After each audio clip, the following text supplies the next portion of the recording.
Agora eu vou ler o texto que eu irei pregar para os irmãos, que é o versículo 42, 46 e 47.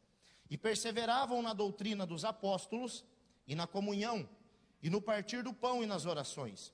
Diariamente perseveravam unânimes no templo, partiam o pão de casa em casa, tomavam suas refeições com alegria e singeleza de coração, louvando a Deus e contando com a simpatia de todo o povo.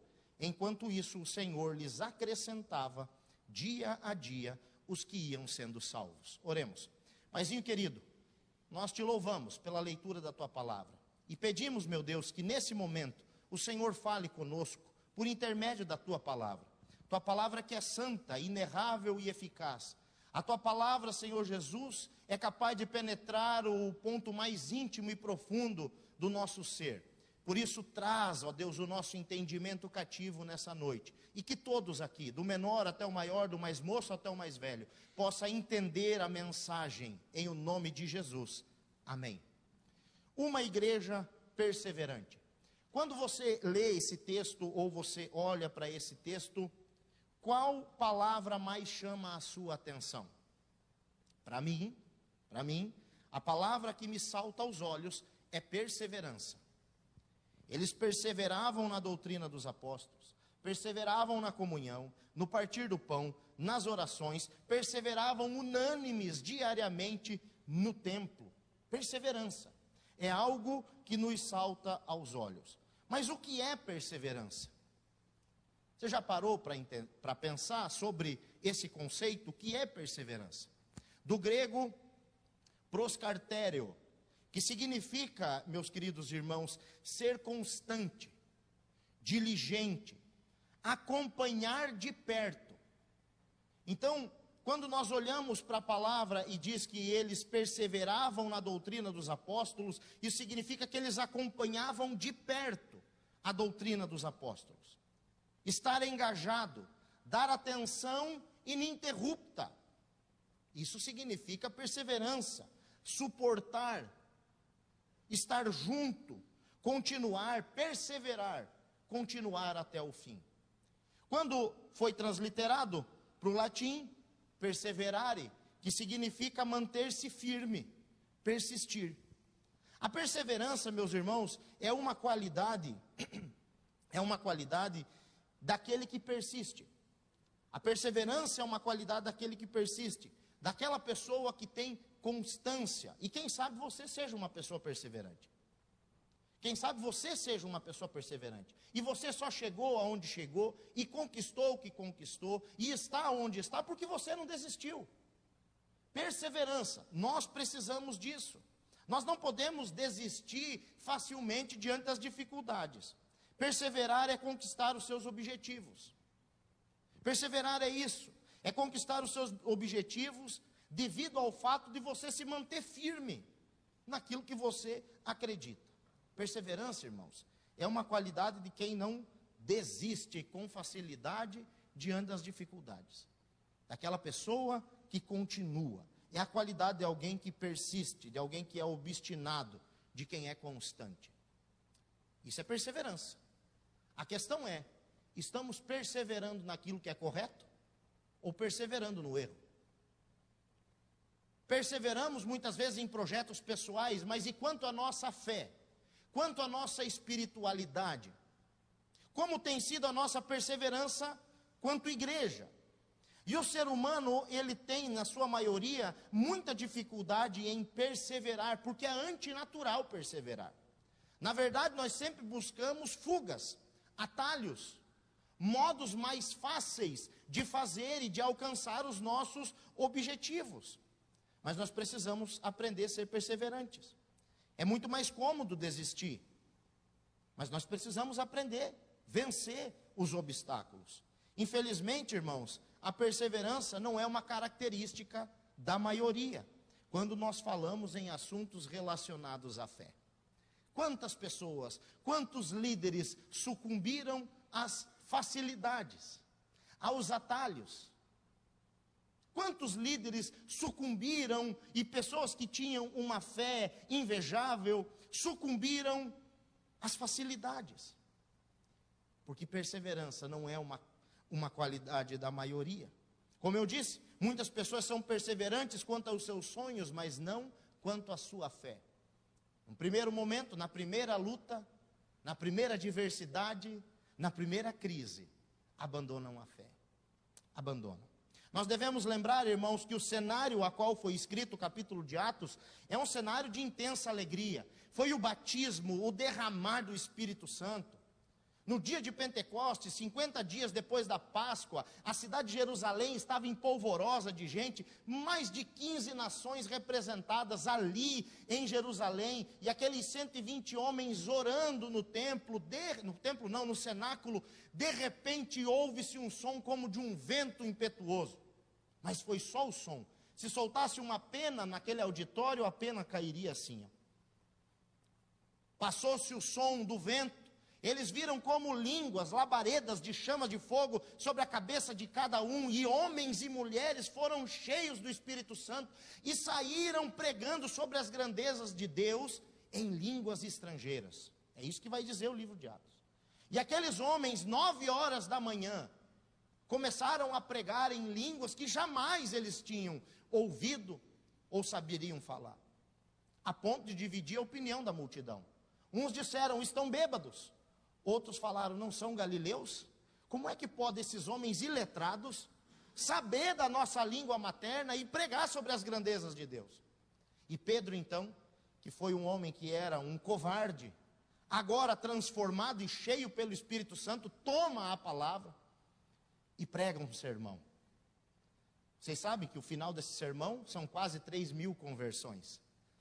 E numa altura desse sermão, a multidão clama, 3.000 almas clamam, o que faremos, irmãos? E Pedro vai dizer, vocês precisam se arrepender, ser batizados em nome do Senhor Jesus e receber o dom do Espírito Santo de Deus. Nesse contexto de alegria, de crescimento da igreja, Jesus foi assunto aos céus, Jesus ressuscitou, mas a igreja também começa a ser perseguida. Começam as chacotas, estão bêbados, são galileus, é um povinho, são um Zé Ninguém. Quem são esses pescadores? E nesse interim de alegria e de sofrimento, esses homens perseveraram. Eles não se abalaram. Hebreus 10, 39, nós, porém, não somos dos que retrocedem para a perdição, mas somos da fé para a preservação da alma. Onde estaríamos, irmãos, se os nossos pais tivessem esmorecido, se eles não tivessem perseverado? E eu pergunto para você, você tem perseverado? Você tem perseverado na sua fé? Você tem perseverado na sua igreja? A igreja precisa perseverar. Assim como a igreja primitiva perseverava em algumas doutrinas, nós também precisamos perseverar. E no que precisamos perseverar? Quero destacar só 4 pontos. Primeiro, nós precisamos perseverar na doutrina. Proscartério te didaquê. Doutrina didaquê. Nós precisamos perseverar no ensino. O que é doutrina? No grego, didaquê, ensino, instrução. Existe um ensino que nós precisamos perseverar. Oh, meus irmãos, essa ordem persevera e essa ordem persiste até hoje, Ela está presente. Por quê? Porque muitas igrejas estão cedendo às facilidades e não perseverando naquilo que deveriam perseverar. Oh, meus queridos, deixa eu dizer uma coisa para você. Igreja não é um lugar pragmático. Não se administra igreja igual se administra empresa. A matemática de Deus é diferente. Para nós sabemos que 1 mais 1 é igual a 2. Na matemática de Deus não é assim que funciona. Muitas vezes Deus vai diminuir para fazer crescer. A matemática de Deus, ela vai na contramão da nossa. A loucura de Deus é sabedoria para os homens. Uma igreja que faz a diferença é uma igreja comprometida com o ensino da palavra, com a didaquê, com a orientação, com a instrução, com o ensino da palavra de Deus. Uma igreja que não vive de qualquer maneira, mas que toma as suas decisões baseadas naquilo que a Bíblia ensina. Eu tenho visto, irmãos, e presenciado colegas pastores que têm tomado decisões não em cima naquilo que a Bíblia ensina, mas nos problemas que eles querem evitar. Então, por exemplo, vai montar uma diretoria da igreja. Não, olha, eu não posso colocar o fulano aqui, naquele departamento, aquela irmã não pode. Não, se eu tirar esse aqui daqui, vai todo mundo, a família inteira sai da igreja, porque se você tira o cargo, você tira tudo, você mata aquela pessoa. E existem homens que não estão dando mais ouvidos à palavra, não estão mais dando voz à palavra, porque não pastoreiam pela palavra, mas sim pelos problemas que querem evitar. E nós devemos perseverar na doutrina, na palavra do Senhor. Perseverar naquilo que a Bíblia ensina. Homens, pastores, líderes que têm se tornado politicamente correto, para não serem cancelados na internet. Perseveravam na doutrina. Existe uma base, existe um norte, existe uma direção a qual nós como igreja, e você como crente, deve tomar, deve andar, deve basear a sua vida, que é a doutrina, a palavra de Deus. Para sermos uma igreja apostólica, nós não precisamos de novos apóstolos. Está cheio aí de igrejas com novos apóstolos. Bom, essas pessoas provavelmente esqueceram de ler a Bíblia, porque em Atos capítulo 1 diz que para ser um apóstolo deveria ter acompanhado o ministério de Cristo, do seu batismo até a sua ascensão. Então, a não ser que esses homens que hoje se auto-intitulam apóstolos, tenham mais de 2000 anos de idade, eles estão um pouquinho equivocados na nomenclatura. Alguns têm se intitulado no Brasil patriarca. Daqui um pouquinho eles vão se colocar como vice-deus, semideus, algo do tipo assim. Então, a doutrina dos apóstolos, ou o ensino dos apóstolos, nada mais é do que o ensino que os apóstolos receberam de Jesus. Vamos para o texto bíblico? Onde é que está escrito isso, pastor? Qual é a doutrina dos apóstolos? Abra sua Bíblia, em Atos 2, do 37 ao 39, que diz assim: Quando ouviram isso, ficaram muito comovidos e perguntaram a Pedro e aos demais apóstolos: Que faremos, irmãos? Pedro respondeu: Arrependam-se e cada um de vocês seja batizado em nome de Jesus Cristo para a remissão dos seus pecados, e vocês receberão o dom do Espírito Santo. Porque a promessa é para vocês, e para os seus filhos, e para todos os que ainda estão longe, isto é, para todos aqueles que o Senhor nosso Deus chamar. Então essa promessa é para mim e para você. Nós estávamos longe daquela realidade, mas Deus nos chamou. Qual é a doutrina dos apóstolos? Vamos pontuar aqui? Olhe para a sua Bíblia e eu vou falando e você vai pontuar aí. Primeiro, arrependimento. Versículo 18. Qual é a doutrina que nós devemos pregar? A mensagem de arrependimento. O que é que Jesus veio pregar? Arrependam-se, porque o reino dos céus é chegado. Arrependam-se. Oh, meus irmãos, como é bom pregar um sermão motivacional. Eu gosto de pregar os milagres, eu gosto de pregar que Deus continua fazendo, porque Ele continua fazendo. Mas a mensagem do Evangelho não é para massagear o seu ego, é para você se arrepender, porque só entra no céu aqueles que se arrependeram dos seus pecados. A mensagem central é uma mensagem de arrependimento, ou seja, você está errado e Deus está certo. Sem essa consciência você não entra no céu. Por isso Pedro vai dizer: arrependam-se. E esse arrependimento, irmãos, refere-se ao arrependimento inicial de um pecador para a salvação. Sabe, aquele culto que você vem e de repente a palavra de Deus fala com você, você começa a chorar, e você vê que você está errado, você diz: eu preciso entregar a minha vida a Jesus. É esse arrependimento. É esse arrependimento. Arrependimento, irmãos, em palavras mais simples, é admitir que Deus está certo e que eu estou errado. Senhor, o que eu estava fazendo, Pai, era errado.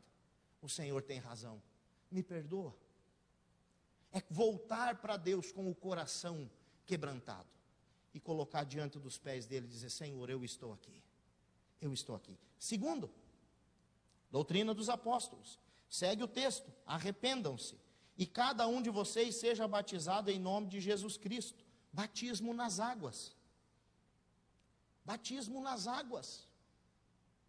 Oh, meus irmãos, eu falei para vocês já, no Novo Testamento, Jesus é apresentado como Salvador mais de 20 vezes.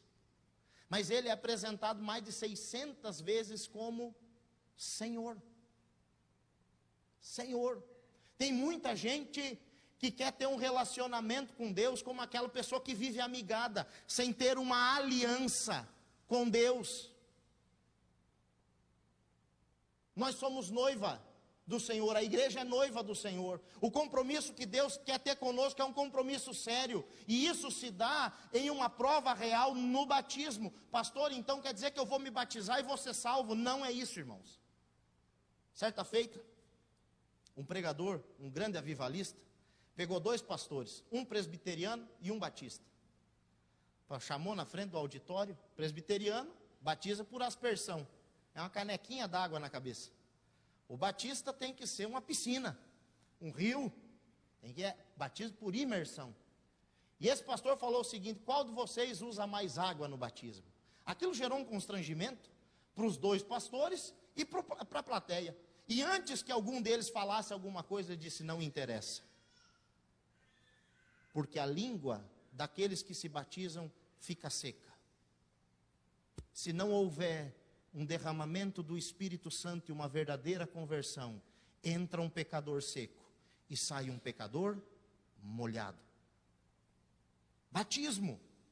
Arrependam-se e cada um de vocês seja batizado em nome do Senhor Jesus Cristo. Veja aqui, que pela autoridade do nome de Jesus, Pedro não está aqui inventando uma fórmula batismal. A fórmula batismal Jesus Cristo nos deu em Mateus 28:19. Portanto, vão e façam discípulos de todas as nações, batizando-os em nome do Pai, do Filho e do Espírito Santo. Aqui Pedro está dizendo: vocês batizem na autoridade de Jesus. Batizem como Jesus ensinou vocês batizar. Para remissão de pecados. Oh, meus irmãos, o batismo é um sinal, é um selo do perdão de pecados. O batismo não salva, mas todo salvo quer se batizar. O batismo não salva, mas todo aquele que foi transformado, que foi perdoado, ele quer assumir publicamente o seu compromisso com o Senhor. Eu encontro pessoas tão crentes, irmãos, que falam assim para mim: pastor, eu tenho vontade de me batizar de novo. Quando eu vejo um batismo, eu me dá vontade de me batizar de novo, pastor. Eu falo: meus irmãos, eu só sou batista. Se eu fosse um anabatista, eu te batizava de novo. Mas nós não rebatizamos ninguém, é um só batismo. A palavra de Deus em Tito 3,5 diz: ele nos salvou, não por obras de justiça praticadas por nós, mas segundo a sua misericórdia. Ele nos salvou mediante o lavar regenerador e renovador do Espírito Santo. Então não é a água do batismo que te salva, mas é nela que você prova para o mundo e para a sociedade, dizendo: eu estou morrendo para o mundo e vivendo para Cristo. Naquela época, irmãos, ser batizado era colocar um alvo nas suas costas e dizer: eu sou um cristão.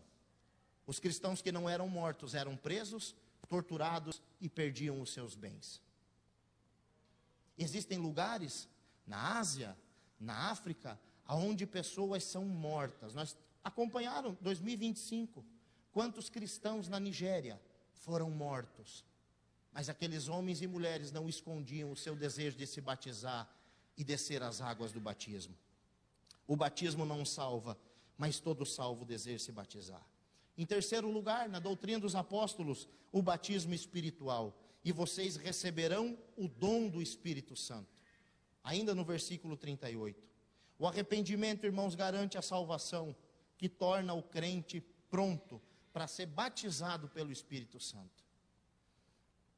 Ô pastor, como é que eu recebo o Espírito? Quando eu me arrependo.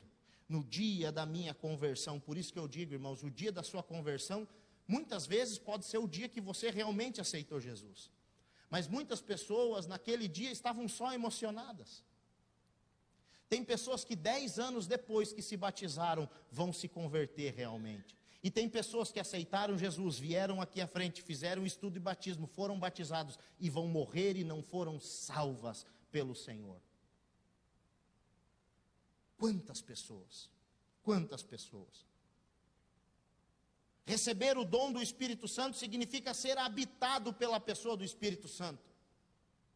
Se você foi batizado pelo Espírito Santo, você já não é mais o mesmo. Você pode ter a mesma cara, o mesmo peso, a mesma estrutura, mas você já não é mais o mesmo. Você é reconhecido pelos outros, dizendo alguma coisa aconteceu. Algo aconteceu. Agora, se não há diferença no seu caráter, se não há diferença na sua conduta, o Espírito Santo não lhe batizou. Você foi batizado nas águas, mas o Espírito Santo não habita ainda no seu corpo. Porque isso acontece, quando Ele vem sobre nós, Ele nos transforma, Ele nos muda, Ele muda a nossa maneira de viver, porque nós passamos a ser templo do Espírito Santo, morada dEle nas nossas vidas. O dom de habitação do Espírito Santo é essencial, irmãos, para produzir o fruto do Espírito. Gente, eu tenho visto tantas pessoas vivendo num mundo cristão, andando de cabeça baixa. Eu nunca vi tanto crente deprimido. Ô meu irmão, se você vive mais triste do que feliz, eu sinto lhe dizer, o Espírito Santo não habita em você, porque o fruto do Espírito é a alegria. É a alegria. Nós vamos passar por lutas, vamos chorar, vai sofrer, vai doer, mas não é todo dia, não é sempre. Ser habitado pelo Espírito, ter o dom do Espírito, é receber o Espírito nas nossas vidas e ser gerado dentro de nós o fruto do Espírito Santo. Mais do que isso, é poder exercer com excelência os dons e ministério que o Espírito Santo escolheu a dar para cada um de nós. Veja que Pedro não diz aqui, vocês vão ser batizados pelo Espírito, vocês vão receber o dom do Espírito Santo e vocês vão sair falando novas línguas. Porque tem muitas igrejas que dizem, olha, só é batizado pelo Espírito Santo aquele que fala novas línguas. E a pessoa enrola a língua, fala qualquer balbucia, qualquer coisa e já diz, não, batizado pelo Espírito Santo. Abra sua Bíblia, em 1 Coríntios 12, 4, você vai ver o que é que o Espírito Santo faz. 1 Coríntios 12, 4. Até o 11, eu vou ler e você procura aí. Ora, os dons são diversos, mas o Espírito é o mesmo. E também há diversidade nos serviços, mas o Senhor é o mesmo. E há diversidade nas realizações, mas o mesmo Deus é quem opera tudo em todos. A manifestação do Espírito é concedida a cada um, visando um fim proveitoso, porque a um é dada mediante o Espírito a palavra da sabedoria, a outro, segundo o mesmo Espírito, a palavra de conhecimento.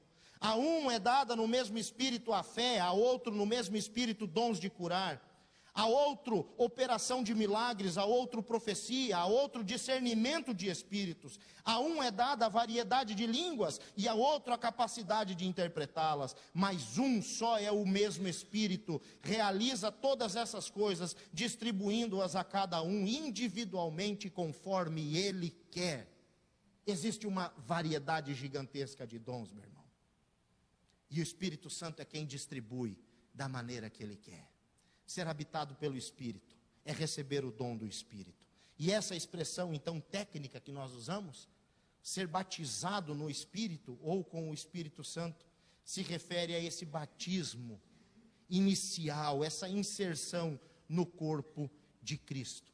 O próprio Jesus, em Atos 1,5, disse, porque João, na verdade, batizou com água, mas vocês serão batizados com o Espírito Santo dentro de poucos dias. Que maravilha, irmãos, que maravilhas. Pois em um só Espírito todos nós fomos batizados em um só corpo, quer judeus, quer gregos, quer escravos, quer livres, e a todos nós foi dado de beber um só Espírito. 1 Coríntios 12, 13.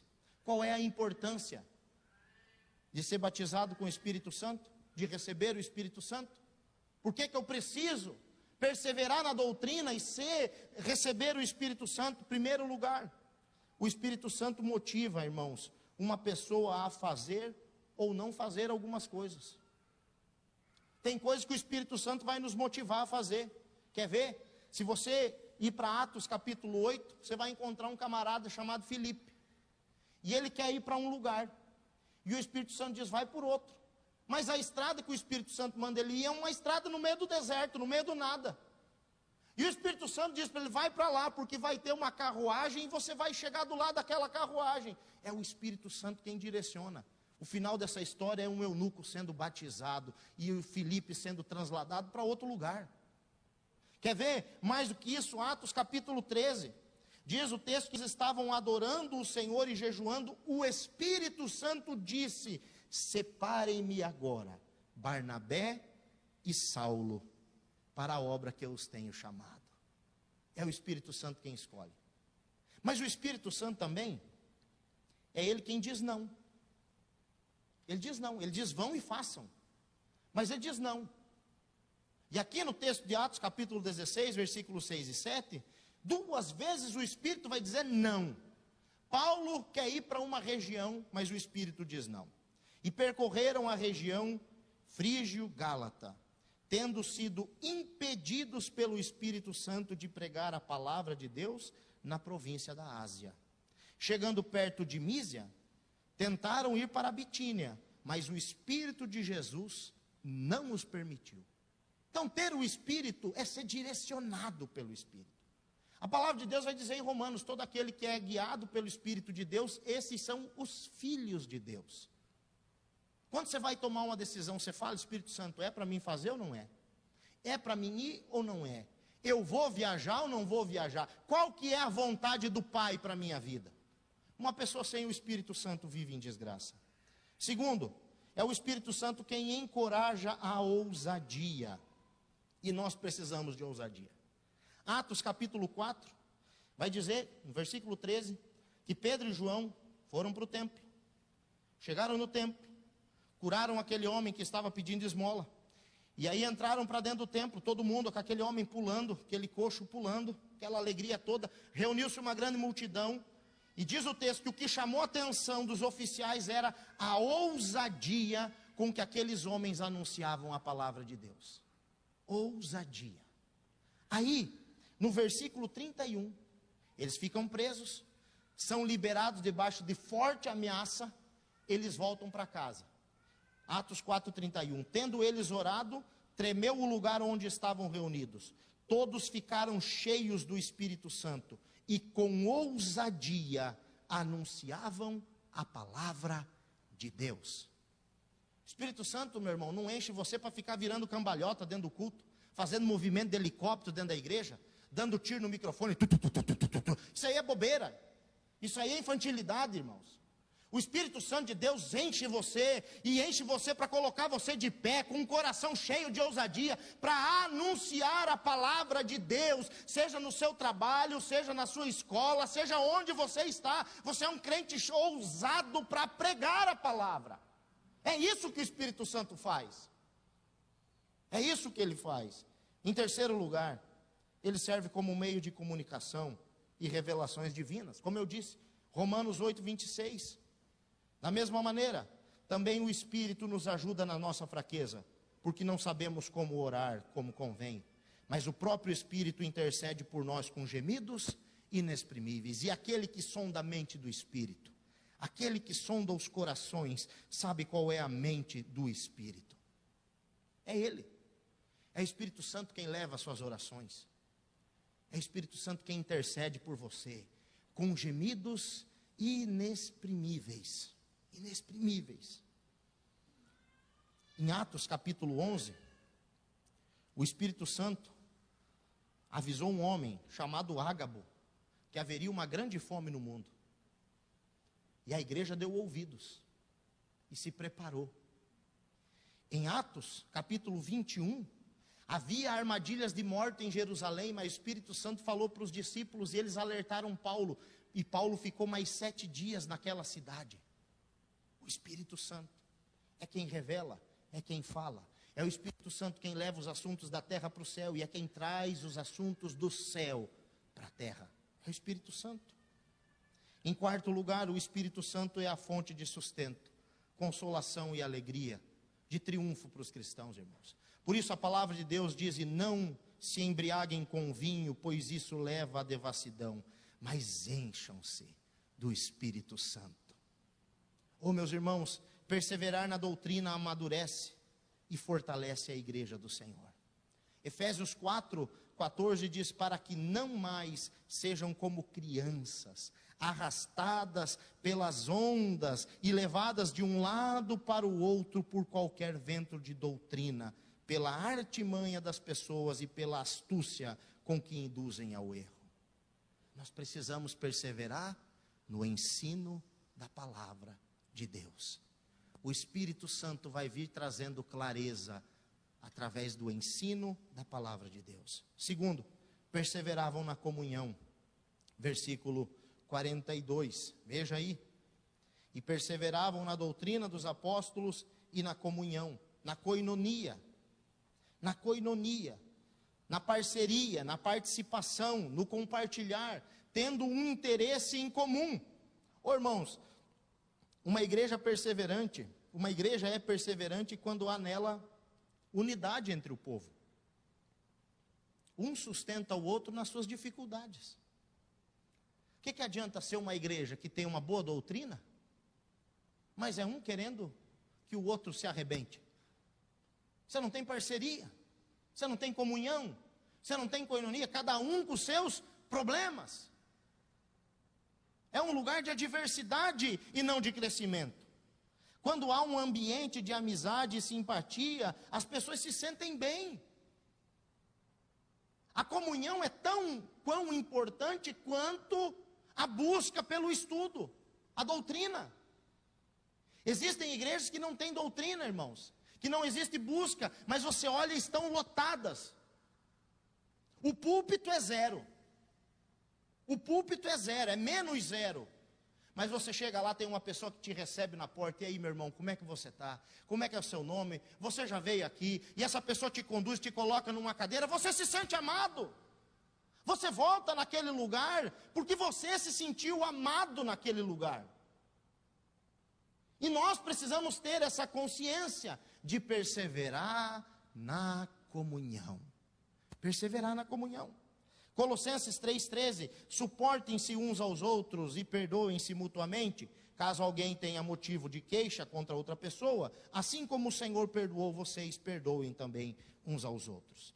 Eu sei que na língua portuguesa, suportar é o mesmo que tolerar, né? E às vezes a gente diz, bom, eu tolero aquele irmão, estou cumprindo a palavra, eu suporto aquele irmão. Uns são mais ousados de dizer, eu não suporto aquela pessoa. Mas a palavra de Deus nos diz, irmãos, no grego, suportar, aneshomai, que significa aguentar firme, posicionar-se, ser suporte para o outro, como um pilar que sustenta essa laje. É ser suporte. É quando o teu irmão cair, você dizer, você não está sozinho. Eu estou aqui contigo. Tem meu ombro para você escorar e chorar. Ah, mas eu pequei, eu estou com você. Nós vamos vencer essa situação. Isso é coinonia. Isso é andar junto. Até porque, meus irmãos, uma igreja só fará diferença quando nela não existir divisão. A beleza da igreja não é a uniformidade. Eu já tenho dito sobre isso. Uniformidade é todo mundo com o mesmo, é do Kim Jong-un lá, é todo mundo com o mesmo cor de cabelo, o mesmo estilo de roupa. Não é isso, irmãos.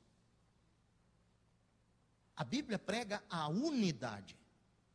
A beleza da igreja está na diversificação de pessoas, culturas, ideias e etc. Não foi bonito? Não foi gostoso aquele nosso jantar de virada de ano? Cada prato com tempero. Teve quantos pratos de frango assado? Era o mesmo gosto? Não era, porque cada um faz de um jeito. E quando tu junta tudo, fica bom. Dá certo, esse é um mistério, é a beleza da igreja. Contudo, meus irmãos, todos nós devemos estar debaixo de uma mesma comunhão. Nós somos diferentes, andando juntos. Diferentes, mas com o mesmo propósito e objetivo. É um corpo, você não tem, um dedo não é igual ao outro. Assim também é na igreja. Paulo escreveu para os filipenses dizendo, então completem a minha alegria, tendo o mesmo modo de pensar, tendo o mesmo amor e sendo unidos de alma e de mente.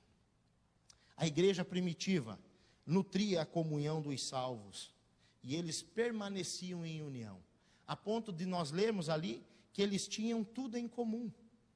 Versículo 46, partiam o pão de casa em casa, e tomavam as suas refeições com alegria e singeleza de coração. Terceiro lugar, no que nós devemos perseverar, e ele vai dizer aqui, perseveravam na oração, ainda no versículo 42. Procastereo te proseuche. Proseuche, oração. Substantivo de proseuchomai, que é oferecer uma oração ou uma adoração a Deus.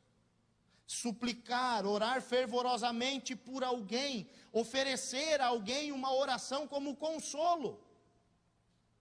Ô irmãos, às vezes a pessoa está só precisando que você ore por ela. Só quem já precisou de uma oração sabe quanto uma oração é preciosa. O quanto uma oração tira o peso das costas. O quanto uma oração acalma o coração ferido e machucado. É você oferecer, às vezes é só isso que precisa. É só isso. Ofereça uma oração. Pastor, eu não posso ir lá, mande um áudio orando para aquela pessoa. Grave um áudio no WhatsApp e mande para aquela pessoa. Abençoe alguém em oração. Ô meus irmãos, a oração não respeita tranca nem tramela. A oração ela chega, ela invade qualquer lugar. Diz o texto bíblico que Pedro estava para ser morto, mas a igreja estava reunida orando por ele. E enquanto a igreja orava, Deus enviava um anjo para libertar o seu servo da prisão. A igreja precisa perseverar no zelo pela doutrina, precisa perseverar para manter a comunhão entre os irmãos, mas precisa perseverar na oração. Ô meus irmãos, não há ministério mais difícil do que o ministério da oração.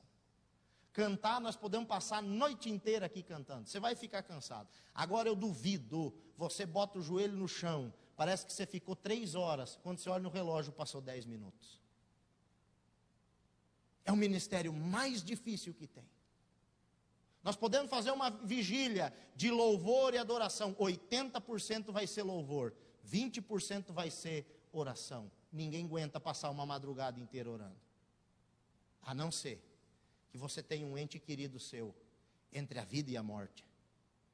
Aí os seus joelhos não ficam tão pesados, as suas costas não doem, e você consegue dobrar o seu joelho e orar ao Senhor. Nós precisamos orar mais, orar mais. Quanto mais nós oramos, mais poder nós temos. Eles perseveravam unânimes em oração, obedecendo à ordem de Cristo.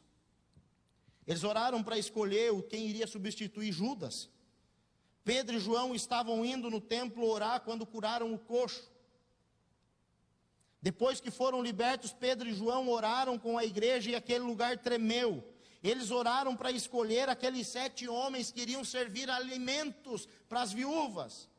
Deus disse para Ananias que Saulo estaria orando lá na rua direita. Na cidade de Jope, Pedro subiu no terraço por volta do meio-dia para orar. Era uma igreja que orava. Orava.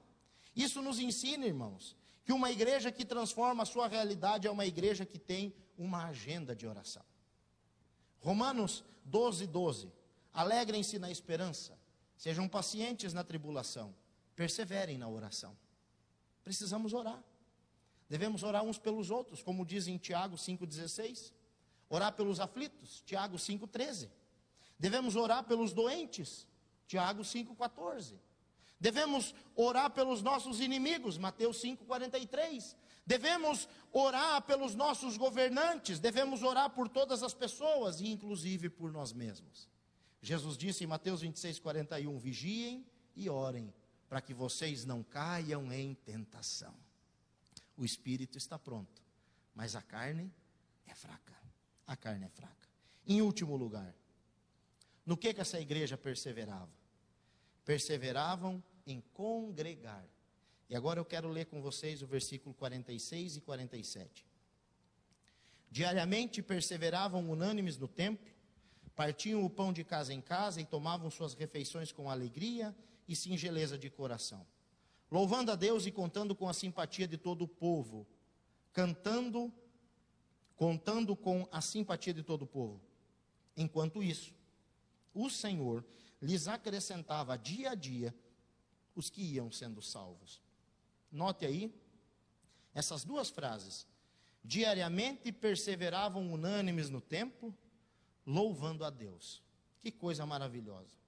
Uma igreja que marca o mundo é uma igreja que ama cultuar a Deus.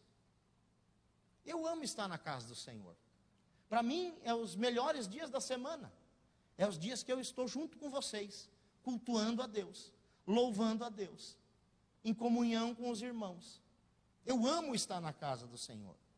Infelizmente, irmãos, se instalou em alguns um individualismo bobo e maligno, dizendo: eu posso servir a Deus em casa. Eu posso servir a Deus sem estar em comunidade. Não, irmãos. Você vai morrer. Você vai esfriar. Você vai apagar. Você precisa estar junto com os seus irmãos. Alguns crentes chegam até a pensar que não precisam mais de ninguém. Que bobeira. Já dizia o filósofo que você precisa ter pelo menos 4 amigos. Porque um caixão tem 4 alças. É verdade. Quem é que vai carregar você? Quem é que vai lhe carregar? Toda vez que a igreja se reúne, irmãos, ela causa um grande impacto. Um impacto visual. O que está acontecendo ali? Mas acontece um impacto no mundo espiritual. É a reunião dos salvos. É a adoração que sobe para Deus. É o inferno que estremece. É a igreja que avança. Ô irmãos, Jesus Cristo disse que as portas do inferno não resistiriam à igreja. Não é as portas da igreja que vão resistir ao inferno. Não é o inferno que está tentando entrar na igreja. É a igreja, quando se reúne, que arromba com as portas do inferno e liberta aqueles que estão lá presos e traz para Cristo. É a comunhão dos irmãos. É estar em união. É o culto público. A união promove fervor, estreitamento de laços, aprendizado. A união cura. Eu lembro do meu pai. O meu pai um dia estava com um problema de rins. Sério. Sério. E ele não ia ir no culto naquela noite. Mas ele decidiu ir. Sabe aquelas cólicas renais que você não aguenta nem com o peso da camisa. E ele se vestiu. E bem na porta estava um irmão da igreja. Um japonês chamado Cláudio. E o Cláudio estava de porteiro aquele dia. E o Cláudio chegou nele e deu um abraço. Nossa, o pai, ele chegou a mudar de cor assim. Porque ele chegou e foi dar aquele abraço. Mas ele não sentiu dor. E aquele abraço, lá na porta, curou meu pai. Porque a união da igreja cura, irmãos.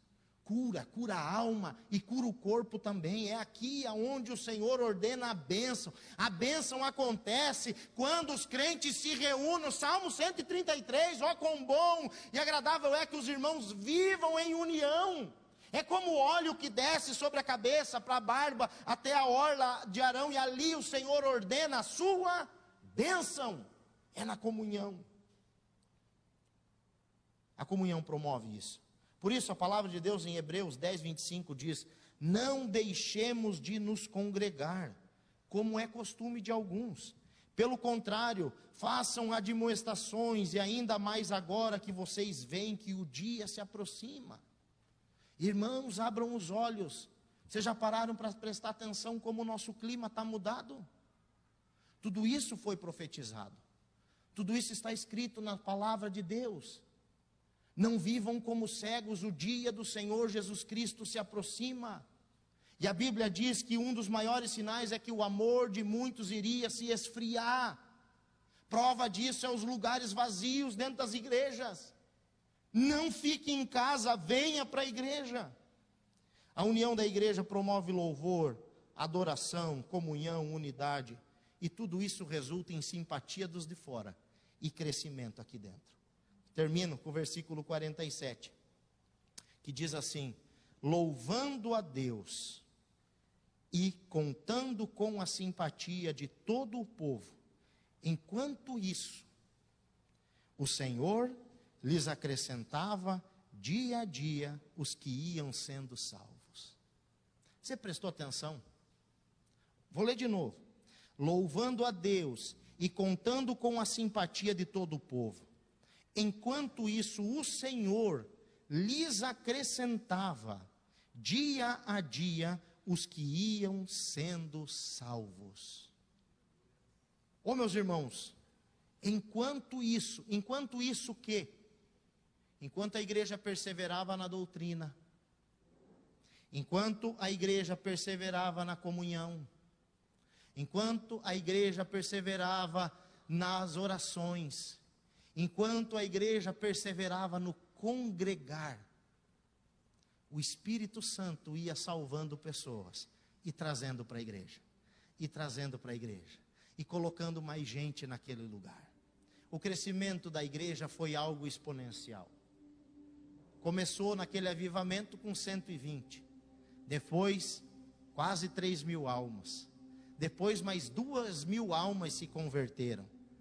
A igreja de 120 foi para 5.000, e depois disso, as expressões só são superlativas, dizendo, numerosa era a multidão.